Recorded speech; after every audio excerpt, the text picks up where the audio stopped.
morning. It is Wednesday night. It is still quite cold, but it is no longer snowing. It is the Vintage Spoon Wrestling Podcast. We have a few things to talk about, but of course, most of this is going to be taken up by the big news, which is, of course, the fact that Riddick Moss and Cito Sabatelli are still a tag team. They've got over their differences, and they're still friends. It's not. No, it's, of course, that Roderick Strong is out of the Cruiserweight Classic tournament. It's not that either. It's that it is still Rusev Day. It's not. It's that Daniel Bryan's back. And here to talk about that with me is the it kick to my yes kick. I was Benjamin Shelley. I was hoping I was going to be the Daniel Bryan to your medical clearance or something like that. Oh my goodness, what a week, eh? What a week of wrestling. I know we've got to talk about other stuff, but it feels like I've been hit by one of the Bludgeon Brothers with all of this wrestling news. Oh my god, yeah, we'll talk about that as well, because that was nasty. We haven't recorded in a couple of weeks. We've had some stuff going on. Ross is not here, I'm afraid. He is off on some kind of adventure. For all of Ross's fans. For all of those Ross fans, whoever that, not Paul and Paul's cat. Hello, Paul. And Paul's cat. Hey, that's my thing. I'm stealing your gimmick. Shout out to them. We know they're not Ross fans. They've been with us from day one, or not been with us since from day one. Shout out to Nick as well. Shout out to Nick. Hey, Nick. How you doing? We've got quite a lot of things to talk about. Before we do that, however, I'm going to remember the segment order. Should we talk about On This Day in Wrestling? Was there anything as exciting on this day as has happened in the last couple of days? You've caught me off guard because you've actually stuck to the planned format. Okay, so on this day in 1972, Chris Candido was born. Nice. So was he one of the body donners in WWE? He was. Skip. He was Skip, yeah. Okay, I was going to say Sonny, but no, that wouldn't be right. No. So I know him from ECW days as Chris Candido, doing no gimmicks needed, because apparently not having a gimmick is a gimmick. Yes, that was a weird one. He was one of these people who, I think he's one of these people when you watch back old wrestling, certainly if you watch the old Bonnie Donna stuff, he's much better than you remember him as from when you were watching it as a kid, because it was a dumb gimmick, the Body Donners, and really it was all about Sonny.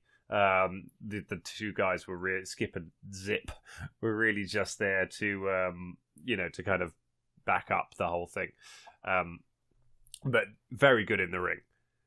Well, that's the thing in ECW. He wasn't a big guy, was he? He was probably smaller than Al Snow, maybe about the same size as Al Snow. I think so, something like that.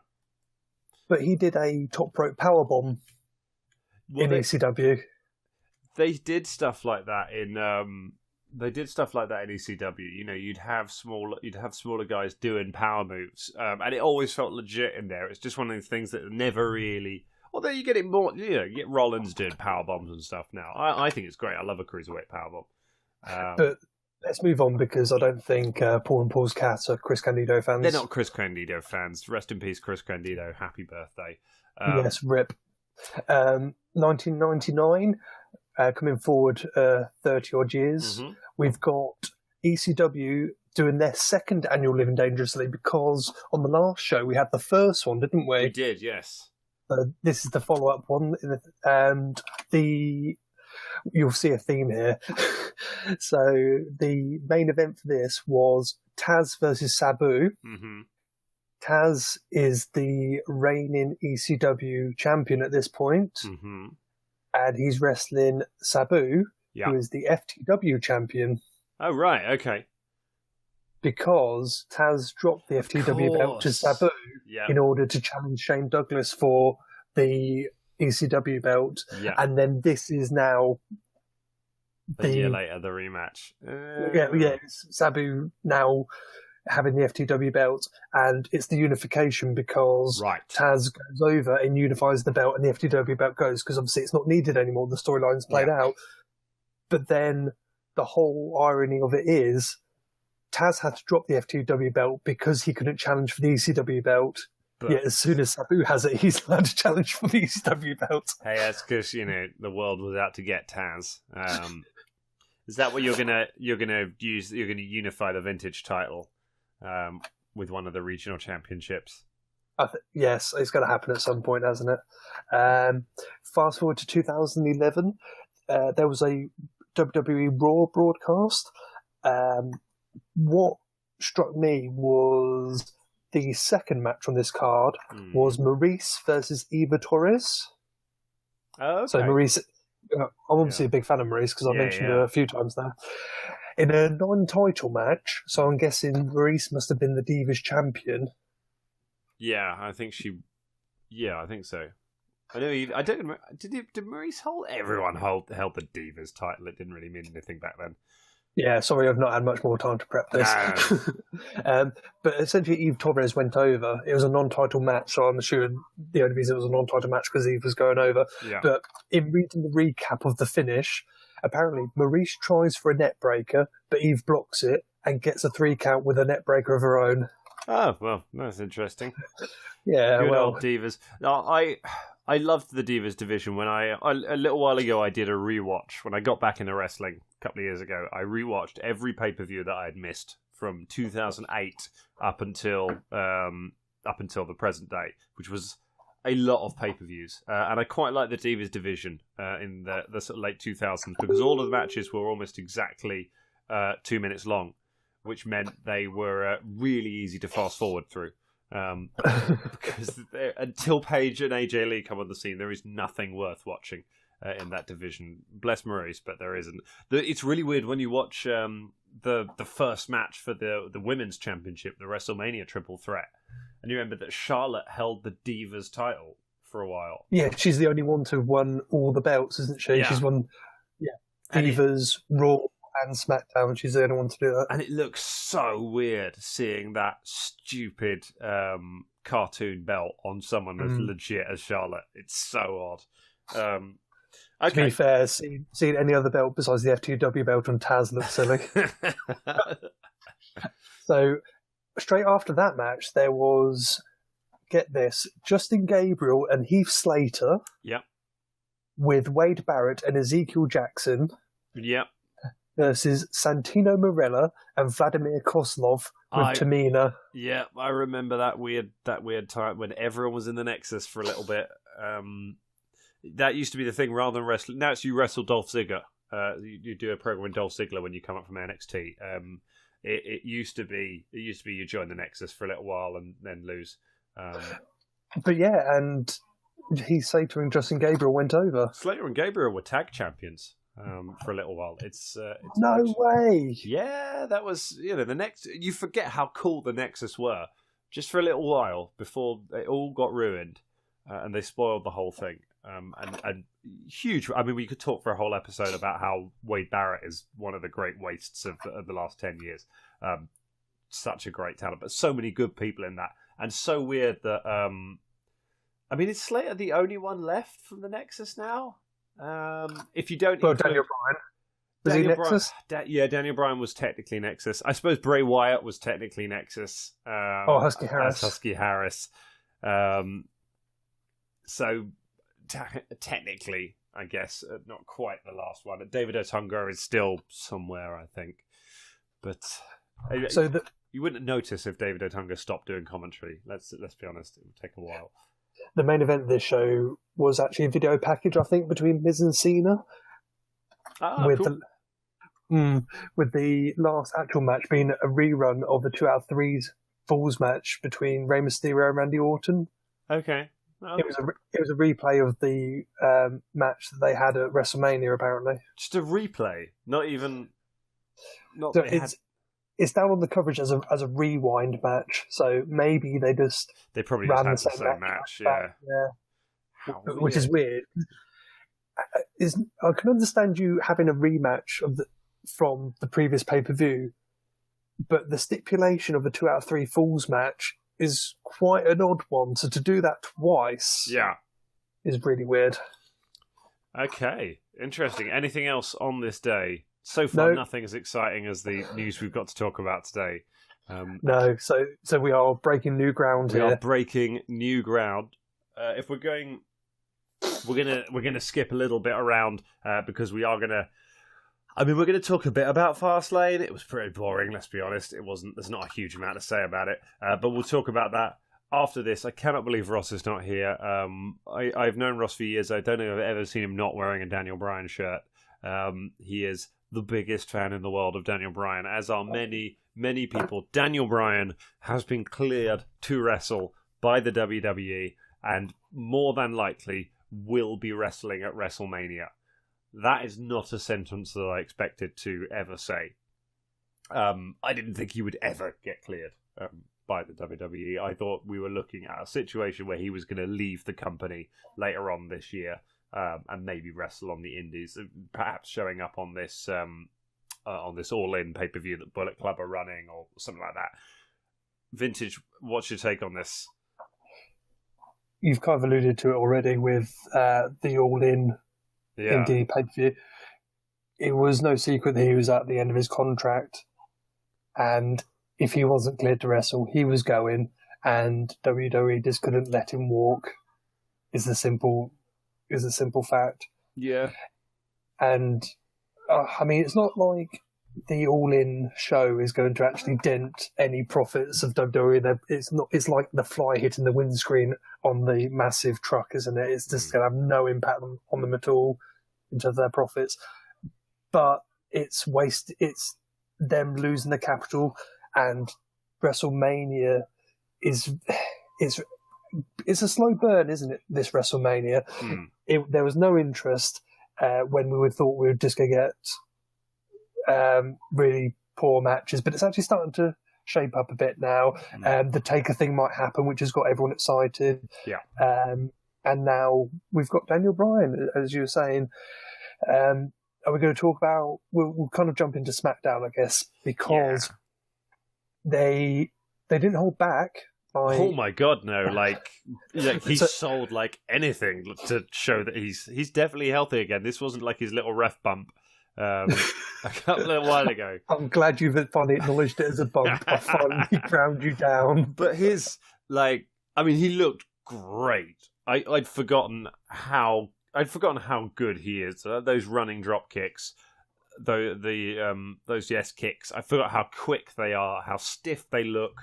Even though we know that they are safe, just how great he is in the ring. I really had forgotten it. The thing is, though, I would have rather they scaled that right back, and they had like less than 20 seconds of action where he calls them out. They kind of get in his face maybe and they're like, well, we're not scared of you, and then he just bumps both of them. They both powder out, and then it saves it all for WrestleMania. Yeah, but it could be. I think that crowd just needed that pop. They were waiting to see that all night. They were, and it's one of the biggest pops that I can remember seeing, certainly on TV. But they would have got the same pop if they'd done, say, 30 seconds of it of just him. True. Going, putting them in both corners, running backwards and forwards between them.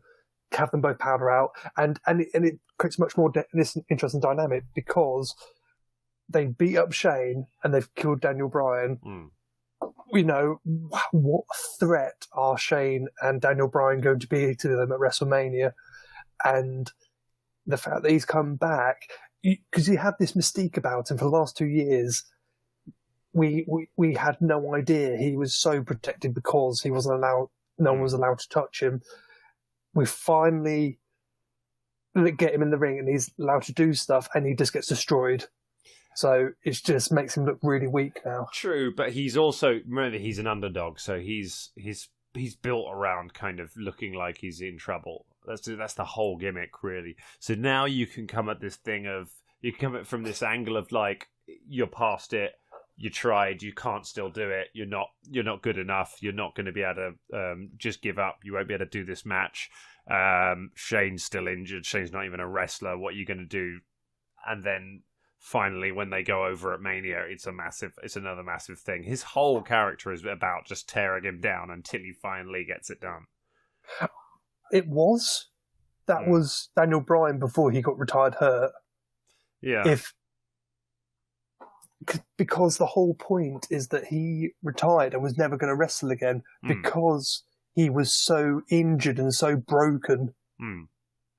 Therefore, that when he comes back, he needs to look strong. Otherwise, you're just not convinced because he should be retired. As you say, he should be over the hill. So, I don't know. I think they're holding off the strong showing until Mania. I think they're.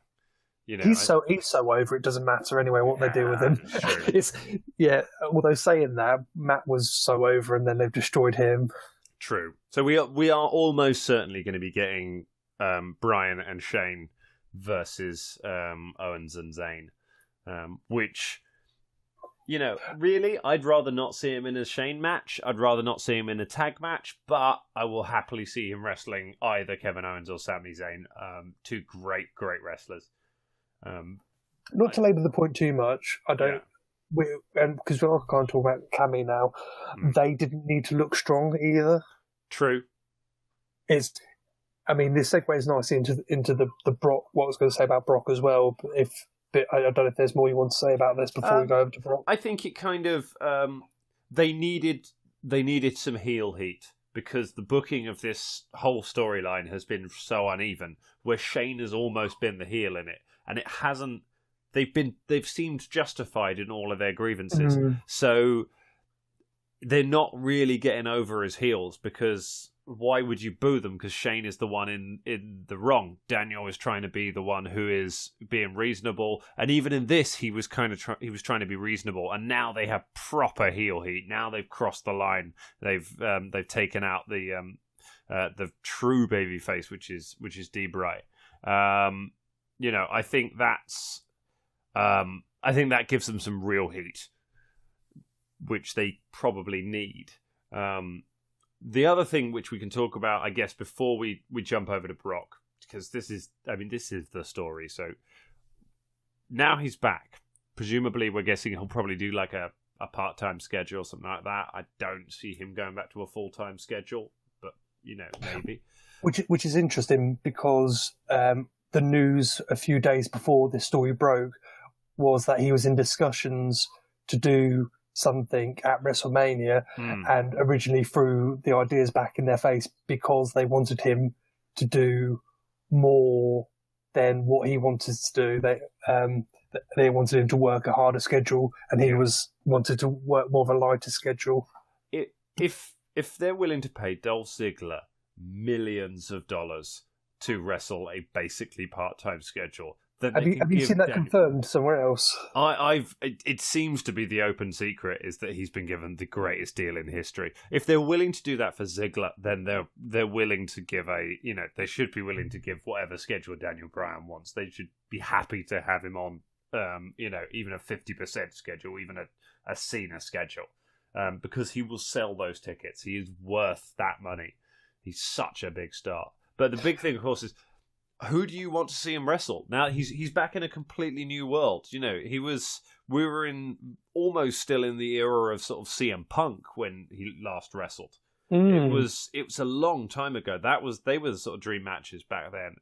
A little further on from that, but that kind of era. So we've got a whole new roster virtually now that he could have matches with. Who are the people that you're excited to see him have matches with? So AJ is the most obvious answer, really, isn't it? Definitely. You could say Shinsuke as well. The Miz. Yeah, I'd love to see that happen. That's surely. We need that payoff, don't we? And the other thing is, where Shinsuke is another one that you throw into the mix. I'm worried about his style with Daniel and him kicking him in the head. But Miz has just got the really safe style. Yeah.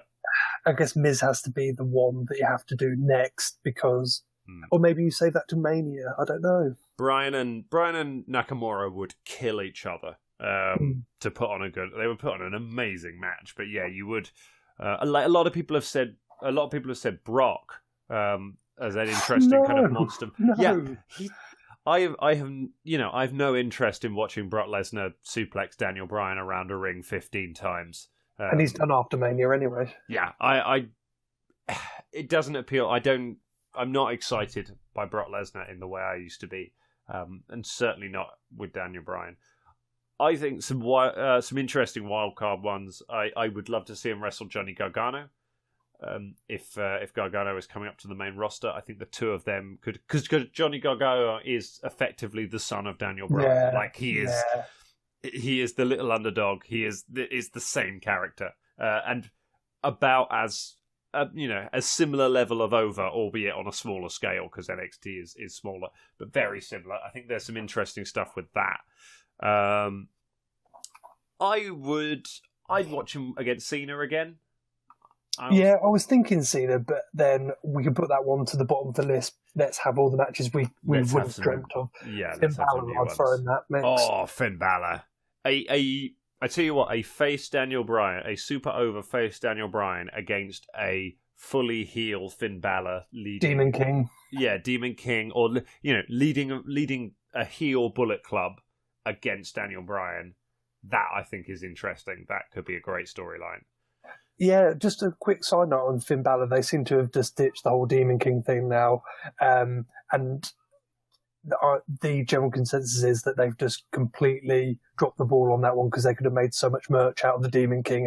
And it's a weird one because it's kind of it's got to be special. The trouble is they don't give him big matches, and if he doesn't have big matches, then he can't win. When was the last time he did it? Was Survivor Series. Which wasn't... Was that against Brock? No, that was against... He never wrestled Brock because he was supposed to... Oh, that was supposed to be the Rumble match, yeah. It was against AJ, but it was meant to be against Bray in that stupid cross-dressing Bray Wyatt versus the Demon King feud that they were running. Disappeared because Bray got ill. Demon. If you had something like Daniel Bryan versus the Demon King, that could be great. The other thing a lot of people are saying is Kurt Angle. No, Kurt's past it. Kurt can't wrestle it. So I'm being a bit unfair. Kurt needs, No, I just wouldn't want to see Kurt. Unfortunately. What if it was at WrestleMania next year in a career versus career match? Yeah, you started to talk me around now. Yeah, but it would feel very much like a taker match of the last few years, where the vision and the dream of it is a lot better than the reality of how. Bell to bell, it won't be a good match, but either side of the bells, it would be amazing. Yeah, the build up would be great. I mean, there is so much stuff. I hope that they don't. I hope that they don't sit on this lightning that they've got. I hope after Mania, we're putting him almost straight into a world title program. I think that could be. I'd like to see him wrestling AJ Styles at SummerSlam. Playing devil's advocate, though, do we want to put the belt on another part-time wrestler? I think if you've got the Universal Championship on a full-time wrestler in Roman, then you can get away with having the world title on a part-time wrestler. And realistically, it's not going to be Lesnar part-time. I think this is the trouble with it will be on TV still, yeah. Yeah, Brock is literally not showing up for stuff, and it got to the point that it's silly. Having it so that the world title is only defended on pay-per-views is not a bad thing. I think really it should be. I think it should be really rare that it gets defended on TV. But if you're seeing the champion turning up, at least, that's fine. And he doesn't even have to do it every week. But if he's showing up now and then, I think that's all right. There you are. DB can kick this underdog gimmick away and just be the prize fighter instead. That'd be crazy. You wonder where it leaves anyone else. It's certainly, we've talked before about how there are a lot of main eventers on SmackDown. That certainly throws things into a weird mix again. Adding Bryan in there. I think you need to change. I think he needs to change brands, because they need to put the Cammy storyline to bed and then put one to Raw, because. Well, I guess he's got the program with AJ. Once that's done, then he has to go to Raw, because you can't have him. I was thinking, could you put him in the mid-card belt scene and have him doing something with the US title? Maybe. But not with the guys that are there. Could he? But then he could do something with the IC title if he moves to Raw, and then he's with The Miz. Yeah, you could do that. He could. I think everyone wants to see the Miz thing happen. I think there's a lot of interesting stuff that you could try and do. I think if they're really brave, they could try giving him a heel run. Enjoy the initial kind of explosion of excitement about it, and then have him pull some terrible betrayal on someone. Trouble is, there's no one as likable as him, so you don't know who he'd betray to get that heat. It would be Shane. Yeah. Braun, maybe. I don't know. It would be.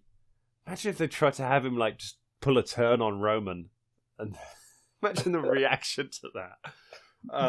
The thing is, we joke about this heel turn, but we've seen it with Sami Zayn when they had to pull the trigger on that early because they screwed up his face run completely.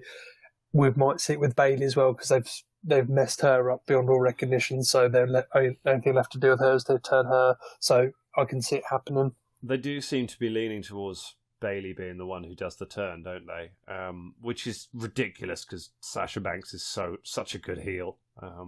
Sasha Banks is floundering as a babyface and is just screaming out to be a heel. She could be mega, but it's going to be Bayley, who's afraid of sticks. Which would be good. Right, let's. I think that's a lot of Daniel Bryan talk. Let's see where it goes. It's you're really a fan. Exciting. I'm a big fan of this. I think it's great. Weirdly, I hadn't missed him as much. When he'd been away, I was thinking, okay, yeah, he was, maybe we're overthinking how great he was. And then as soon as I saw him back in the ring, throwing those kicks this week, I remembered just how great he is, and how lucky we are to have. Yeah, and just those, watching an arena explode with those yes chants, it's an incredibly special thing to watch, especially having not watched during WrestleMania 30, not watching sort of live when that happened. Getting to experience a little bit of that live is great. Well, we had Benoit and Guerrero instead, didn't we? That's true. Yeah, we had Eddie was Eddie was our big one, or British Bulldog, SummerSlam '92. That was our mega pop, perhaps, or Rhino pile driving, threatening to pile drive Sandman's wife through a table. That was and he did actually do that as well. He did it a couple of times. Yeah. Oh, that rascal! Right, let's talk about some other stuff. So let's go back to Brock, because we were talking about Brock earlier, and what's going on with Brock. He's not showing up to events. Oh no, he might not be at WrestleMania. That's pretty bad, isn't it? He's not in contract. So what I was going to say about Brock, and it leads us into the Raw recap. It reminded me so much of when he killed Orton with elbows. Where he just feels like he just goes into business for himself. It feels like, I know that's supposed to be the thing, that he's supposed to be this unstoppable guy, but coming back, it just draws this out. And I wonder if it wasn't a 3-hour show, if we could have got this done in within 10 minutes, but it felt so drawn out and it just got boring after a while. It worked though. It got people booing Brock and cheering Reigns, which nobody thought was possible. I still don't think it's going to stick with. I think as soon as he throws a suplex on him at Mania, everyone's going to start counting suplexes. I can't see them cheering Reigns. But do you say that when he turned the gurney over, the stretcher over, people started chanting, "You deserve it"? So I wouldn't be too quick to say it. I'm thinking the booing was more because the segment was going on too long. Yeah, maybe. They're just getting bored. I could see that. But Roman has been getting some props to him. He's been getting some proper cheers recently, which he hasn't gotten for a long time. This whole thing of... And I know we find it a bit try-hard, I guess, because we sort of know... But this whole thing of like, oh, Brock doesn't care about wrestling. Brock's not going to be there for the fans. He can't even be bothered to show up. Having him not show up. I'm not sure if it's necessarily very fair on the people who bought tickets on the day to a show that Brock Lesnar was advertised at. And then, but they got Ronda instead. They got Ronda, I guess, but it is working. I don't know if it will be enough, but it is getting Roman cheered, which is, or it's getting them to make noise, which ultimately Reigns, if you've listened to Reigns being interviewed, he is pretty switched on about this. He is sort of like, ultimately, it doesn't matter if people are booing or cheering, so long as they're making more noise for me than someone else, then it's fine. Which I guess in the modern era kind of is. For that kind of show, noise is good, whether it's booing or cheering. And it isn't like...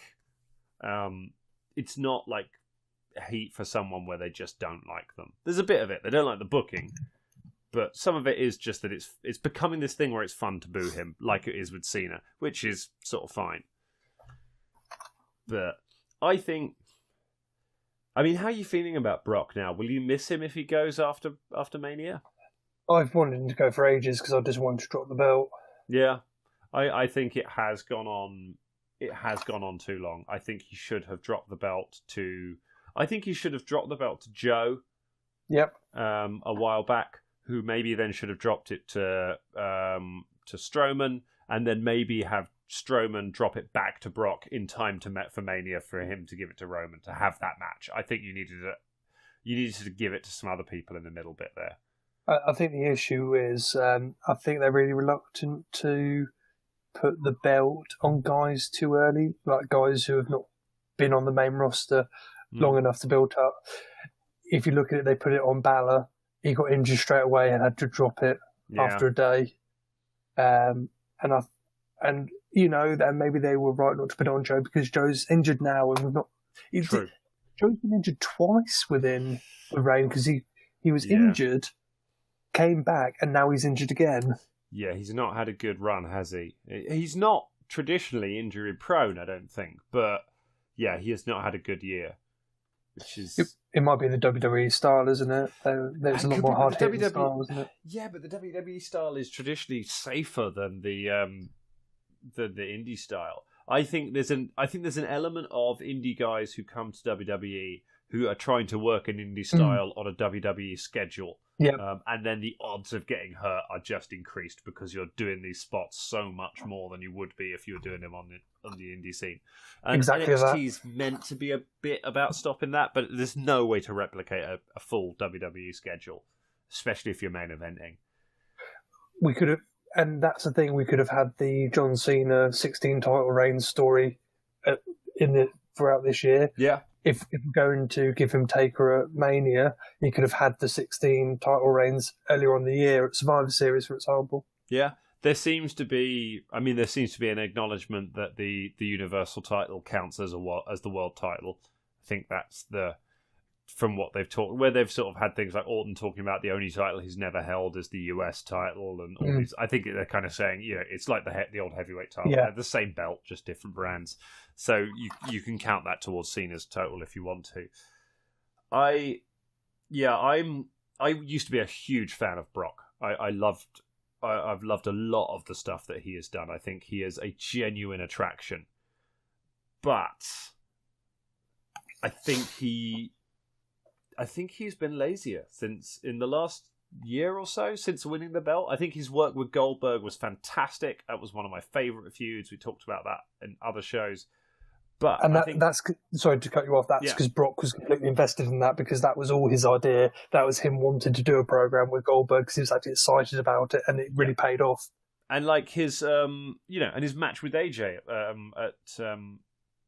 no, that was Survivor Series. I can't remember when it was one of the B shows where AJ wrestled Balor, wasn't it? Because everyone was ill.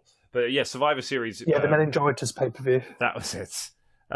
Brock versus AJ at Survivor Series. Fantastic match. It showed how good Brock can be when he cares, but he so rarely cares. This is the thing about this. This is a gimmick imitating life. I think he's had some really dull matches where he just wants to do suplex, F5 finish. I think there's still good to come in him, and I hope that we get something good out of this Roman Reigns match. I hope that this kind of dropping the belt here is kind of his idea, and he wants to go out on a high with it. But I can't say that if he were to go away, I would tremendously miss him. I can't think of a lot of matches that I would have loved to have seen. I'd quite like to have seen Brock Nakamura if he was at his peak, but beyond that, I don't know. I think done plenty. Talking about sort of MMA-ish fighters who are maybe questionable in the ring. Can we dare say that? Ronda Rousey had her first match. Vintage, what did you think of it? The Sable of the millennial generation. This generation's Sable. Wow.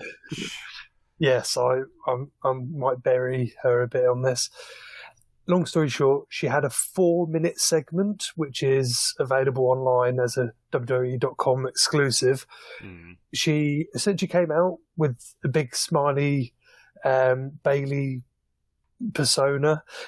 The thing is, on the Vince Russo show, they were criticising her for saying why is she a big smiley Bailey baby face if they're trying to picture her as being like rowdy, and her entrance music is completely different to the persona, because she is basically coming out like a mark, isn't she? That was the whole Bailey thing, that she was like a huge fan of wrestling and gets to live the dream, and that's essentially what Ronda Rousey's doing, but it's all mixed messages. Maybe they just need her to work on her character, and she's just got such a steep learning curve because she's been in the business like a couple of months and she's expected to be a main eventer ASAP. So she's going on a crash course in the wrestling business, like super NXT on drugs for her. Yeah. Comes out to the ring, she shakes every single individual person that she comes across on her way to the ring, each and every one. Finally gets in the ring, she says hello, and then Dana Brooks' music was supposed to hit after she said hello. It didn't quite hit after she said hello. She was basically like, "What's up, Dallas?" Pop, and then she's like, "Oh no." And then she kind of says half a sentence, waiting to be cut off, and then gets cut off, and she's like, "Oh my goodness, I got cut off." Oh God. Dana Brooke comes out, cuts a quick promo and say, "I'm a heel," and badmouths her. Ronda's basically like, if you want me out the ring, make me leave type thing. Yeah. Dana swings for her. Yeah. Ronda does a martial arts block, karate block, like this. Yeah. I've seen the picture of that, yeah. I'm glad you've seen it, so you know exactly what I'm talking about. Yeah. Looks pony as hell. And then picks her up in some kind of modified, like, T-bone, and kind of throws her into a front bump, and Dana basically lands on the microphone. Oh, God. Face first onto the microphone. Oh, Powders out. Ronda looks over to her, thinks, "Oh no, I've just dropped her face first on the microphone." Mm-hmm. Looks on her. Dana's okay. Goes back to being smiley, happy Mark Ronda. Oh, no. Oh, that's not good. That is not a good segment. Also, Dana Brooke's not a heel at the moment. Yep. Dana Brooke's a babyface with Titus. I'm guessing Alicia Fox was busy. I don't know. Yeah, maybe. I suppose it's she's the most expendable woman on the roster. If Mandy Rose is busy, but it was completely dark. So yeah, dark matches don't really count. Okay, not great. I mean, you've got to give Ronda quite a lot of slack because she's never really done this before. It's hard to think of many people that have been in as impossible a situation as she has been in, perhaps, where they've had to learn their trade whilst being almost main eventers. I mean, this is, we talked a lot about how Jinder wasn't ready for a main event push and got thrown into it without any sort of work. Ronda Rousey has been thrown into it without ever having wrestled, and is being sort of expected to turn in professional performances, and there's no way that she can train. It's not like someone like Shayna Baszler, who is famous within combat sports, but not really globally. She's not a mega celebrity, so she can go to NXT and build herself up and get better. Ronda Rousey can't do that. You can't put Ronda Rousey on NXT. It'd be ridiculous. She's more famous than most of the people on the main roster.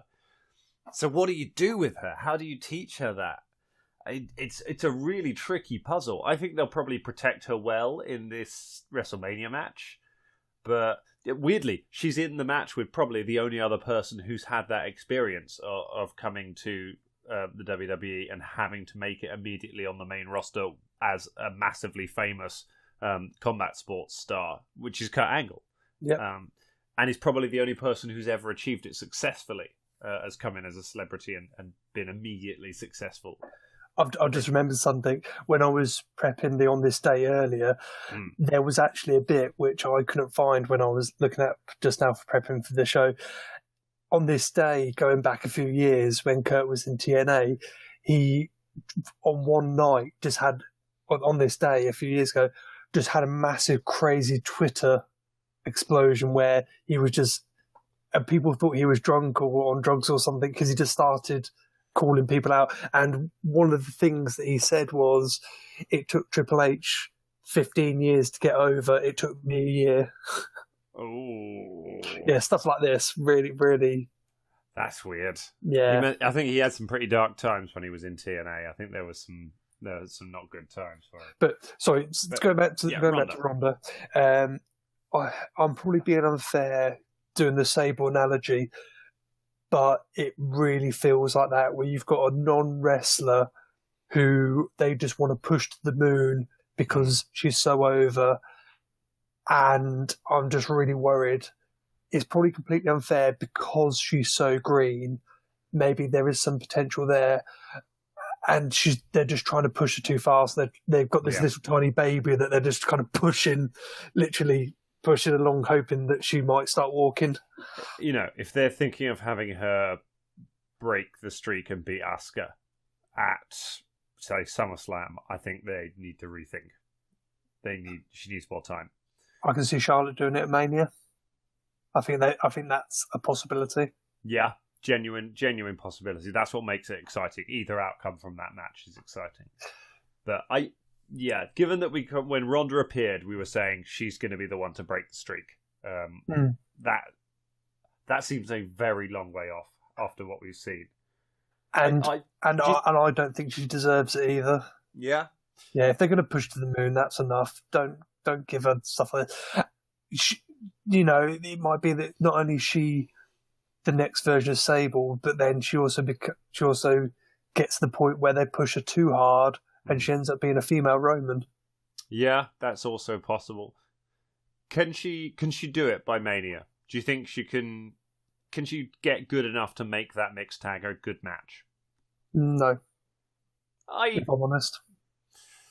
I mean, she's working with Stephanie McMahon, who is one of the greatest wrestlers in the world, so she can carry her. Bearing in mind that match doesn't have to deliver very much to succeed. It doesn't. They don't have to do much. You need a couple of big pops, and that will be enough. We're not looking for a sort of a Daniel Bryan, Bret Hart technical masterclass here. I think she'll do most of her work and most of her moves on Triple H. I think she'll barely touch Steph. Yeah, I could see that. Because she needs help in that much. Yeah, I hope she does. She's a big star, she's a big character, and wrestling needs big stars and big characters. But we will see. And the main thing that we hope is that she doesn't hurt anybody else or herself, having sort of almost broken her arm and then dropped Dana Brooke on a microphone. It's not a good start. But hopefully she will get better, and there is no reason. If anyone can do it, it will be someone who, like her, is used to training hard and working hard. So we will have to hope.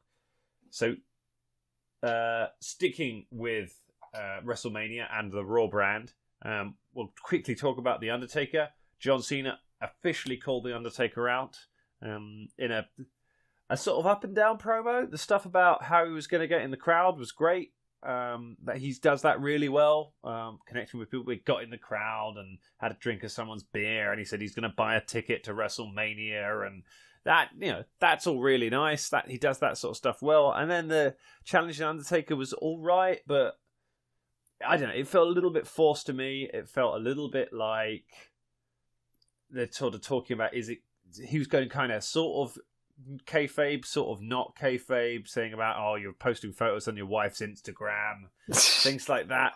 And I'm like, I'm not sure any of us are interested in a feud about what The Undertaker puts on his wife's Instagram. They've involved a wife of the Undertaker once before in storyline, and it did not go well when he buried Diamond Dallas Page.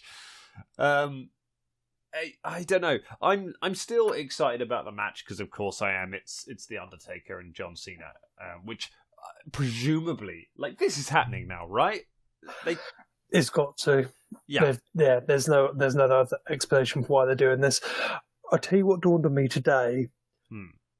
I realised that there's a lot of parallels to how they're booking this to how, going back a year or so, Adam Blompier said he would book the break-in Taker streak, where he pitched John Cena breaking Undertaker's streak, and he literally pitched this whole idea where he would call out the Undertaker week on week.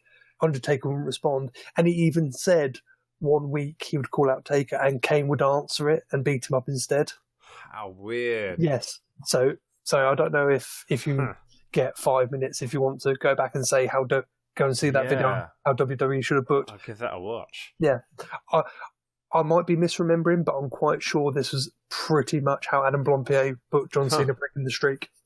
I tell you what, Kane has been working super hard lately. I know we kind of rag on him for this slightly underwhelming run that he's doing in his spare time while running for mayor, but he's done. Yeah, it's not his fault. Yeah, you know, he's worked. That is Glenn Jacobs all over. He is one of the hardest working men in wrestling. He's the guy who has always done what is needed to be done. But you know, he's put over Brock and Braun Strowman while he's been there. He's I can't remember. He buried Finn Balor for some weird reason, which you don't quite know. But like, he's done this bit with Cena. He's worked this little bit with Cena. We'll talk a little bit in a minute about Ultimate Deletion. But while Ultimate Deletion was airing on our broadcast, the live crowd were watching a dark match in which Kane came out and got Kane and Elias got destroyed by Braun Strowman. So he's just kind of hovering around and just doing whatever he needs to do to pop it up wherever he needs to be on telly. So fair play to him. He's eyeing up the Hall of Fame spot, obviously. It's got to be fairly close. Next year, if not this year, surely. I mean, the other thing with Taker before we go off it is that I'd say there's a very good chance that we're not getting Deadman. I think there's a good chance we're getting American Badass. Because that was, in many ways, that was sort of conceived as a farewell gimmick for him, because it's closer to who he actually is. Yeah. It's kind of his actual persona. You got Kid Rock is going to be there anyway for the Hall of Fame. So probably will do the entrance. I'm not as disappointed by that as you might think. I know it's not remembered fondly as a gimmick, the American Badass run. However, I remember how excited I was when that music first hit and he first came back on the motorbike and interfered in the Iron Man match. And it was a really cool moment. And yeah, he had a bit of a beer belly and he wasn't in great shape, but it looked really cool with the jacket. And I think they could do something quite interesting with it. Do you care which gimmick he comes back with? I think I do care, and I think I care that it needs to be the biker gimmick because we've said farewell to old Taker. So I'm more happy to have Biker Taker. Yeah, nice. But yeah, let's pick up the pace a bit. All right, let's wrap. Let's do Ultimate Deletion. But before we do that, oh no, it doesn't matter about Total Deletion right now. What matters is the vintage quiz. And I messaged Ross earlier to tip him off what the quiz was going to be. Have you got Ross's answers? He didn't give me any answers, which is annoying. But by forfeit. For the first time ever, Vintage is going to bring you the aptly named Superstar or Pornstar. Oh, brilliant. I think I know what this is, but please explain the rules of Superstar or Pornstar. Well, it's quite a complicated game. I'm going to give you a name, and you have to tell me, are they an independent wrestler working on my local British wrestling scene, or a male porn star? Oh my goodness. All right, let's do this. Okay, ready? Got a few Yes. names to go through. All right. Okay, let's start off with Harry Reams. Harry Reams, superstar. He is not a superstar. He was the lead of Deep Throat. You've got facts about them. Trivia as well. Okay. Yeah, so I don't know how much of this you're going to need to edit out, but it's worth it. Okay. Nil for Michael Lucas. Michael Lucas, superstar. Pornstar. That's a good, strong. Nil for 2. Eric Rhodes. Eric Rhodes. Mhm. I mean, he's definitely got to be like he's the Lost Rhodes brother. He's a superstar. Pornstar. Oh, that's the filthy Ready? family, the Rhodes family. Yes. Visage. Visage. Visage. Visage, pornstar. Nope. Ah. Superstar.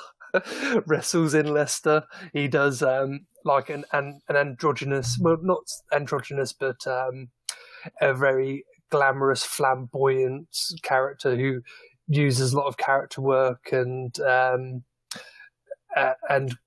kind of plays with the sexuality to kind of distract and does lots of good heel work with it. Visage, I am sorry. Ross Lee. Ross Lee or Ross Lee? Ross Lee. Ross, 2 names. Ross Lee. LW. That is a superstar. You are right. That is the former champion of the Northampton promotion. 1 point. 1 point. 1 point out of 5 questions. Okay, ready for the next one? Yes. Morgan Black. Morgan Black. He's a superstar. You've wrestled him? Yes, you're right. He's one of the people that I've wrestled the most, and I've never beaten. Ah, well then. Charles Dara. Charles Dara, Mm-hmm. porn star. He is a porn star. I think he's American. Van Darkholme. Van Darkholme. Van Darkholme's got to be a wrestling name. That's got to be a superstar. Porn star. Oh! I purposely picked him because he sounded like a wrestler. I think it's Brady Phillips. Brady Phillips. That, I think, is a porn star. That is Britain's best kept secret. He's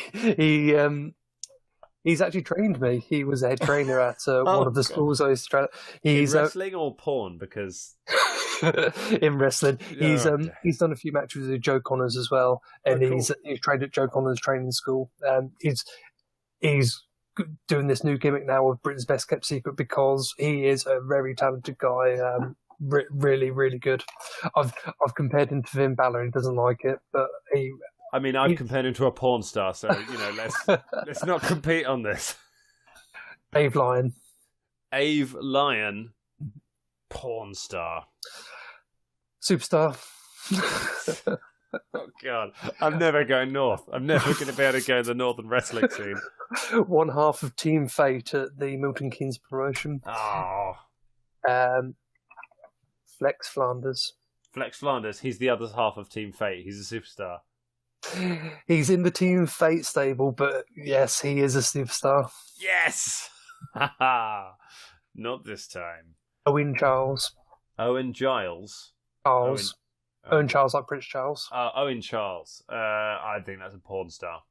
He is a superstar. Oh, God. Another tag team competitor. Used to wrestle as a face for the Bromantics and now a heel as part of Brick Lane in the Sacrifice promotion. Brick Lane. Good name. Yes, there was an ongoing storyline being run at the Sacrifice show where they were having like an anarchist character who was Banksy of Brick Lane, who would come along and just ruin shows. And this went on for like 6-7 months, and no one knew who he was. And it turned out he was like one of the biggest faces on the roster when he got finally revealed. Massive heel turn, and he was helped out by. And it turned out there was actually 3 of them because the other 2, one of which was Owen Charles, was a face tag team. So he had 3 face turns all in one go. It was a massive. Oh wow! Nice. Really nice. Sterling Glory. Erling Glory, definitely a porn star. He is definitely a superstar. He does. He does a Tory gimmick. Yeah. Oh my Good, goodness. good guy. Steve Cruz. Steve Cruz. We've not got many left, by the way. Pornstar. There's been too many superstars. Pornstar indeed. Yes! There we go. Give me an easy one. Give me like X-Pac. What about Dean Phoenix? Dean Phoenix. I think that's a superstar. That's a porn star with a superstar name. Again, it's another one I saw. It was like, he sounds like a superstar. I'm blatantly putting him in. Nice. Julian. Who? Julian. Julian. Single name. Single name. Sounds like I think it's still a porn star though. He is, yeah. I was kind of doing Nice. the double bluff on that one. Blake Harper. Blake Harper. That's a wrestling name. Superstar. Porn star. Ah, God, they're so similar. Terry is it? They are. This is such a good quiz. Terry Right. is it? Terry is it? I think Terry's a real porn starry name, but I think it's a bluff. I think it's superstar. He is a superstar, yeah. I've wrestled him once, had a really good match with him. He's a really, really good, talented guy. I can't say enough good Excellent. things about him. Billy Harrington. Billy Harrington. That sounds like a superstar name. That's a superstar. That is definitely a porn star. Oh, God. He's like this. He's actually quite a famous gay porn star. There's Wow. he's like a meme on Twitch. He's a massive, massive Canadian gay porn star meme. The state of your browser history today. Yeah, it's quite terrible at the moment in order to do the background on this quiz. Right, last one. Yeah. Shogun J. Shogun J. Shogun J. I'm going to say porn star because I want that to be a porn star. That is the other half of Brick Lane, I'm afraid. Oh, God damn it. I want it to be Shogun porn star. Oh, my goodness. I did not do well on that. Hello, if you are a wrestler in the Milton Keynes area, please never listen to our podcast. I'm deeply sorry. Or maybe do porn. You know, clearly you're halfway there. Maybe one of them has. We don't know. Maybe. Who knows? I like that you can say this and cast these aspersions with that moustache. So that was good. That was ridiculous. That was one of the best ones. So let's wrap it up by talking about Ultimate Deletion. Finally, the Great War is over. We got to see a sort of Impact Wrestling style match between Matt Hardy and Bray Wyatt at the Hardy compound, and it was good. It certainly wasn't House of Horrors. Mhm. It was. There was enough creative freedom. What did you think of it? Yeah, it was good, and the fact it was good makes it great. If that makes sense, the fact that WWE could have completely jumped the shark on this one, and they did a good job. They've come under criticism by a lot of guys in the business saying that they think WWE pitched it in a way and the way that they presented it so that it would fail, and they could just be like, "Aha, told you so." Well, it wasn't created by us. We tried it and it didn't work. And it's much better than having a 5-minute promo of Matt with half it of him laughing. It's actually nice to see something different. Bray fit in that universe quite nicely. Yep. I think they one interesting thing that you probably don't know, there's a kind of a Netflix alternative in the States, which is a subscription TV service, and you're able to watch Raw on it. Oh, is that Hulu? They always Yes, talk about. yes, yeah. Oh, so you've heard about it. I've heard about it because I've seen entrances on WWE pay-per-view, so I've heard of Hulu. Thanks, Michael Cole. So on Hulu, the Raw this week, it was a 90-minute version of Raw, I think. A 90-minute version? Okay. That they put on there. They cut Ultimate Deletion off it completely. Oh. Wow, okay. Weird. Yep. Well, it kind of built into this theory that they didn't want to promote it at all. That's a strange one. I thought it was. It wasn't as interesting as the original Impact ones, but then it was never going to be. It was never going to be Final Deletion because Final Deletion's already happened. So much of the the funniness, so much of the humor and the silliness of the Broken Universe when it happened first round was that it was so weird. We hadn't seen it before. We sort of have seen it now, and this is a kind of a WWE version of that, so it's a little bit safer. It's a little bit more scripted and more structured. But it was still pretty good. There was still some really nice bits in it. The two big things, of course, that come out of it are Jeff Hardy is back and appears to be Brother Nero. Although, of course, we know that this was filmed before he was then arrested for drink driving in North Carolina. So around the time it was shot. So potentially on his way back from filming it. So that would explain why his eyes are so glazed over. Yeah, it's possible that he was just drunk. So given that, do you think we're going to see Brother Nero, or do we think Jeff is going to be just quietly dropped? I think we'll see it eventually. I think we're going to see it for a few months, are we? Yeah. Which is a real shame, because he's only just got back from injury. I know, and I hope it doesn't damage Matt. I hope they weren't planning this whole thing as a team thing, but it was nice to see him. As always with Jeff Hardy, there were problems there. We hope that he gets through those, because there is sort of history of that stuff. The other thing that happened is that at the end of the match, having lost, Bray Wyatt was thrown into the Lake of Reincarnation, or is it the Lake of Resurrection? Reincarnation, I think. Which in previous versions of the gimmick has been used as a way of bringing back like old gimmicks. So Jeff got thrown in there once and came back as Willow. That's how you do the answer to the quiz, you jerk. That's how I managed. And Shane Helms got thrown in there once and came out as the Hurricane. They've done things with it before, and there is a lot of the general feeling, I think, from Meltzer and other people is that this is going to be used as a way of repackaging Bray Wyatt. That he's going to be coming back with perhaps a different gimmick. Certainly a different direction for his character. Maybe the third Bludgeon Brother. The third brother. Yeah, just stick him back. I don't think he's going to come back as Husky Harris. I certainly hope not, because that was awful. What do you think? What could they do with Bray Wyatt at this point that would make him interesting again? Well, it's only the only option left is Sister. Let's start this again. Cut. The only option left is to do Sister Abigail, isn't it? Really? Yeah, or we could do a 10 gimmick, maybe. Come back as Ty Dillinger. Slight segue. Ty Dillinger was back on TV again. He was. Yeah. So maybe Vince has forgiven him for. Well, no one was chanting 10, so that sounds good. He's not over anymore, so he's allowed to be on TV. Poor guy. I think if they were to bring Bray back still as Bray Wyatt, but as Bray Wyatt from kind of when he debuted, from like, what was it, 2013 or when he first appeared with the Wyatt family, when he was just kind of sort of a creepy guy, more like a sort of serial killer vibe with the sort of, when he was wearing those Hawaiian shirts, he was just that weird guy from the Bayou in the old Dan Spivey gimmick.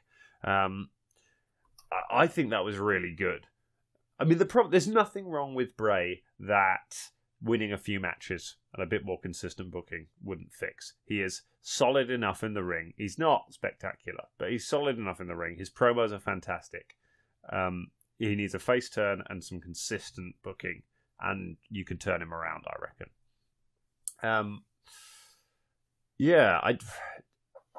Are you interested in seeing Bray Wyatt come back as something else?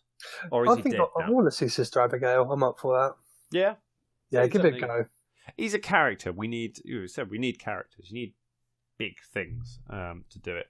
So we'll see. Where do you reckon Matt goes from here? Do you reckon this is going to wind... Is this the peak of the broken gimmick, or is it going to move on from here? That's a good question. Well, he's not going to be on WrestleMania, is he? He's got nothing for WrestleMania now. No, I don't think. I think he's looking at a dark match at best. Yeah, WrestleMania. He might probably the Battle Royal, because he'll get a pop. People will like shouting delete, so he'll pop up in the Andre the Giant.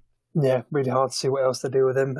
Is there anyone else that needs getting over at the moment? Because he's a good enhancement talent. That's kind of all it is, really, isn't it? I'd like to see him in a program with Randy Orton, just because I'd like to see Randy Orton in another confusing single camera skit in a spooky house.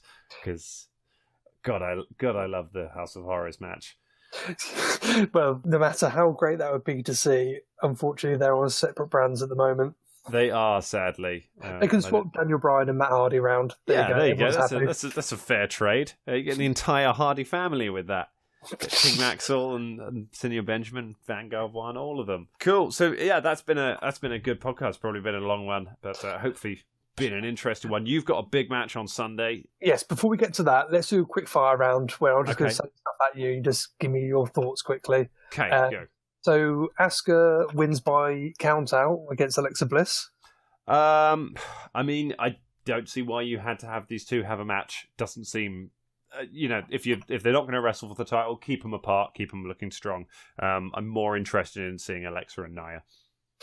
Sasha Banks and Bayley, they lost to Absolution, and one of them might turn, maybe.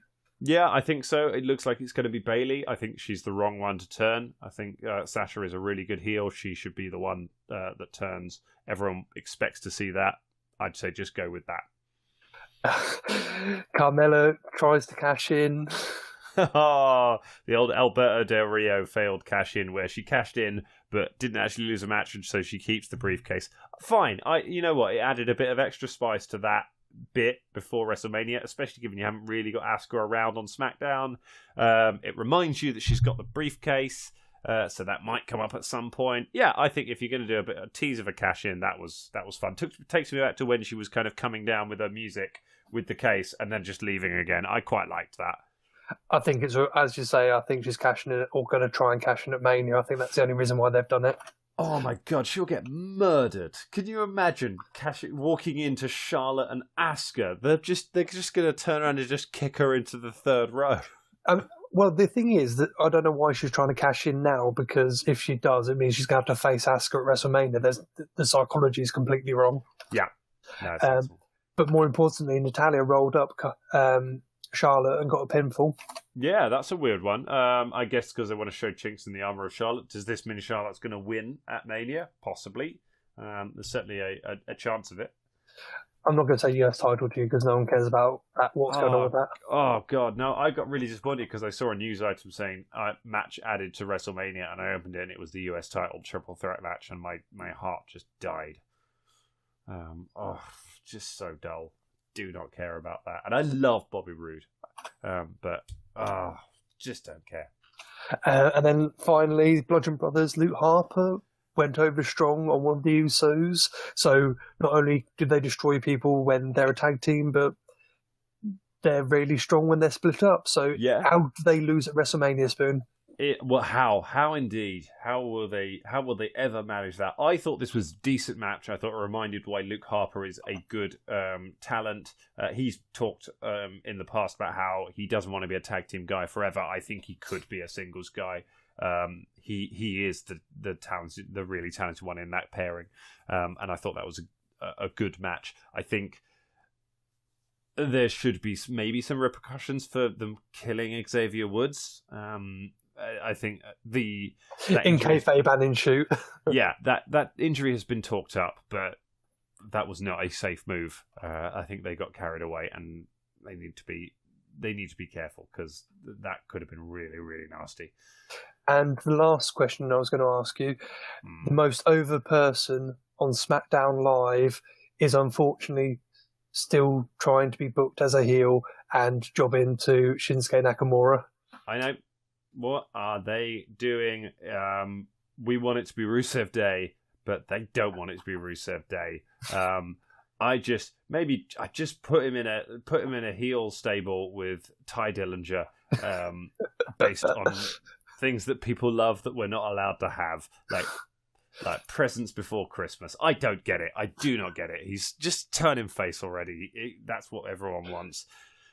They're working so hard, and it's all going to be for nothing. You've got other enhancement guys. You don't need this. You use Baron Corbin. No one cares what Baron Corbin's doing. Feed him to these guys, to Nakamura. Don't do this to Rusev. That's another guy who's not going to be. He's going to be in the Battle Royal as well, isn't he? He's not going to be on Mania, despite everything. Just maybe that's when they're going to pull the trigger. Fingers crossed. Let's pray that he will win the Battle Royal, and that will be his face turn, and that's the start of his push. Yes, we will. We'll keep that faith for it. It's not a good thing, but it doesn't matter because Daniel Bryan is wrestling again, and that makes everything fine. Vintage, before we sign off, tell us about your match on Sunday really quickly. Yeah, so probably the biggest match I've had so far in terms of grandeur. I've wrestled some really great guys, but this is one of the biggest stipulation I've been in probably. This is going to be an 8-man ladder match, very reminiscent of Money in the Bank, but we're not allowed to call it that. So it's a ladder match with a briefcase suspended above the ring, and the person who climbs the ladder takes the briefcase, then has the contract, so they can cash in at any time to have a title match. So really, really excited about it. Really want to win it, obviously. And put up a promo on Facebook earlier, so people should watch that because I was quite proud of that. What's the address for that? Where can they see that? Facebook.com/ Let's look it up. I think it is. We'll put it in the description. I believe it's Facebook.com/vintage Benjamin Shelley or Vintage Ben. It's Vintage Ben Shelley. Vintage Ben. Facebook.com/vintage Ben Shelley to have a look at the new promo that is up right now for that match. You're going to take a dragon suplex on the ladder, I assume. Swanton out of the ring through some tables. I can't wait. I'm excited. I'm excited to see this. You're going to be wrestling the Bin Man again, which I always love. And my first ladder match as well. Your first ladder match. Well, I think I speak for everyone on the podcast when I say, please don't die. But I'm really excited to see it. Have a fantastic match. All of you at home have a fantastic week. We will be back when there is more news about what is happening on the road to WrestleMania, and we'll see where we're going fairly soon because Daniel Bryan is wrestling again. Thank you very much, everyone. We will see you next week. Yes. Thank you.